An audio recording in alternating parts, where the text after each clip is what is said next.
লোহা তো নয় টাকা দিয়ে বানানো জেলখানা, জেলখানাতে শ্রম দিতে হয় আমায় 16 আনা।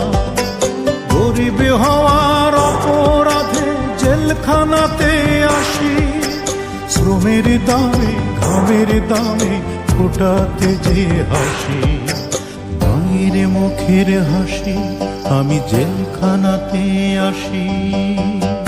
মা গো মা